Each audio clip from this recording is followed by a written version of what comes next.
What's up mga idol? Referees matinding inamin, totoo daw pala ang lahat. Pero bago mo sana ipagpatuloy ang panonood mo, ay huwag mong kalimutan na mag-subscribe bilang suporta sa aking YouTube channel. Maraming salamat idol. Alam naman nating lahat kung gaano ka-controversial ang naging laban ng SGA Philippines at Chinese Taipei. Naging trending nga ito sa buong bansa at hanggang ngayon ay pinag-uusapan pa rin talaga ito dahil sa kakaibang pangyayari. Dalawa ang naging main problem ng SGA kung bakit muntik na silang natalo.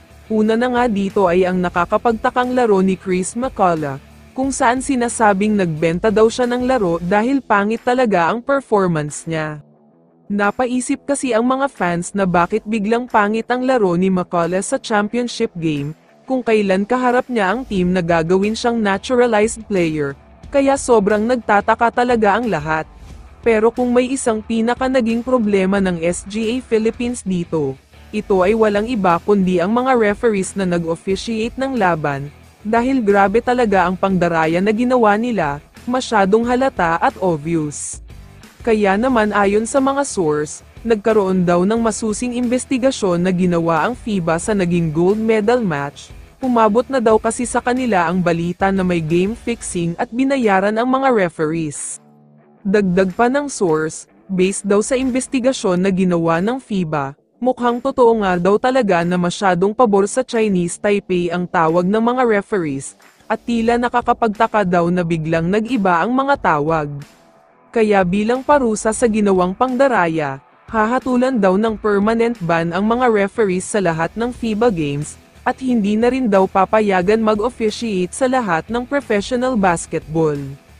Hindi daw kasi tama na ganito ang gagawin sa isang laban, mas maganda daw na patas at may pride, hindi yung dadaan sa pangdaraya para manalo, kaya naman lesson learned ito sa mga referees na tatanggap ng bayad.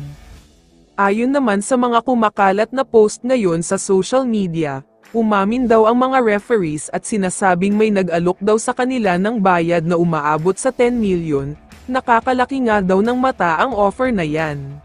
Hindi na sinabi ng source kung tinanggap nga ba talaga ng mga referees ang ganyan kalaking offer, pero kung pagbabasehan natin ang ginawa nila sa gold medal match, mukhang may pangdaraya nga talaga na nangyari. Kaya naman kung ikaw ang tatanungin idol, ano ang masasabi mo sa balitang ito? I-comment mo naman ang sagot mo sa tanong na ito. So dito na nagtatapos ang video na ito. Maraming salamat sa pagsuporta at panonood mga idol. Ingat at bye-bye.